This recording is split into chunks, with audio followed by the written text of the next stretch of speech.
चुनौतियां बढ़ती हुई नजर आ रही है, लेकिन इजराइल इस वक्त गाजा में घुसने के लिए तैयार बैठा है, लेकिन उसे बहुत बड़ी वार्निंग भी मिल गई है। अब इजराइल को समझ नहीं आ रहा है कि गाजा में अगर कदम रखा तो कहीं ये उसके लिए इस युद्ध की सबसे बड़ी गलती ना साबित हो। इस दौरान हमास ने फिर से इजराइल पर हमला करके साबित कर दिया है कि वो इजराइल को मारने का कोई मौका नहीं चुकेगा। नेतन्याहू इस वक्त बहुत ज्यादा प्रेशर में आ गए हैं।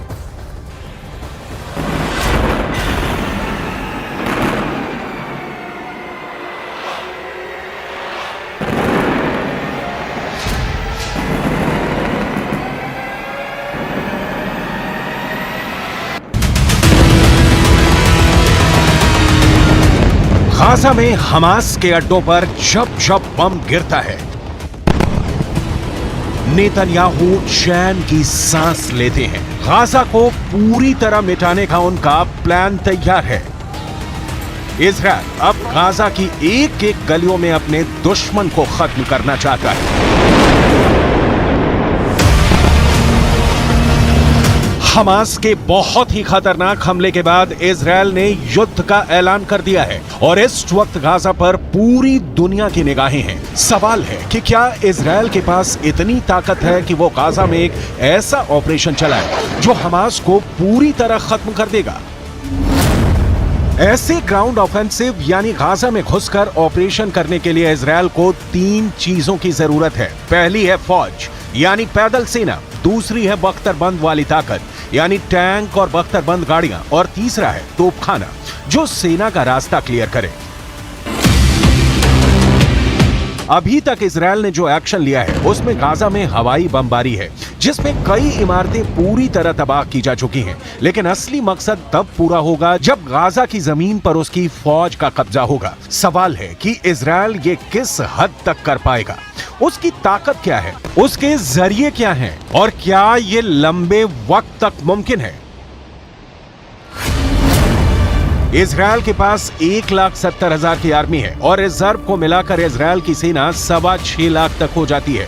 इजराइल के पास 500 से ज्यादा टैंक, इसके अलावा 1000 टैंक रिजर्व में है। इनमें उनका मेन बैटल टैंक मरकावा है, मरकावा 4, मरकावा 3। ये टैंक दुनिया के सबसे बेहतरीन टैंक माने जाते हैं। इजराइल के पास 800 से ज्यादा बख्तरबंद गाड़ियां हैं, जबकि रिपोर्ट्स है कि उसके पास 3000 से ज्यादा रिजर्व में रखी हुई हैं। इजराइल की आर्टिलरी यानी उसके तोपखाने में 1000 से ज्यादा हथियार हैं। इनमें तोप भी हैं और रॉकेट सिस्टम भी है।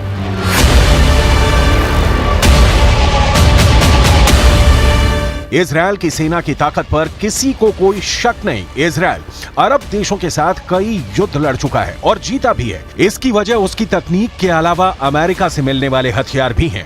लेकिन इस वक्त गाजा का ऑपरेशन इमरजेंसी में हो रहा है और युद्ध के हालात ऐसे हैं कि इजराइल पर लेबनान से भी हमले का खतरा है, इजराइल पर सीरिया से भी हमले का खतरा है, इजराइल पर ईरान भी हमला कर सकता है और मिस्र से भी इजराइल को बहुत सख्त संदेश मिल चुका है। गाजा में जमीनी अटैक करने के साथ साथ इजराइल के सामने मल्टी फ्रंट की चुनौती है। लिहाजा गाजा में पूरी तरह सेना को उतार देना इजराइल की अक्लमंदी नहीं कही जाएगी, उसको बाकी फ्रंट पर भी तैयार रहना होगा। צה"ל הציג שליטה במוקדי החדירה מרצועת עזה לשטח מדינת ישראל. הכוחות הרגו בשטח מאות מחבלים. יש לחימה וקרבות הירואיים לחילוץ בני ערובה שמתרחשת גם כעת והתרחשה במהלך כל הלילה. במהלך הלחימה מפקדים ולוחמים נפלו בקרבות ואזרחים נרצחו. מאות מחבלים נהרגו ועשרות נלקחו בשבי. इजराइल के सामने ईरान दुश्मन नंबर 1 है, इजराइल के सामने लेबनान का हिजबुल्लाह दुश्मन नंबर 2 है, इजराइल के लिए सीरिया दुश्मन नंबर 3 है, इजराइल के लिए यमन दुश्मन नंबर 4 है, इजराइल के लिए इराक दुश्मन नंबर 5 है।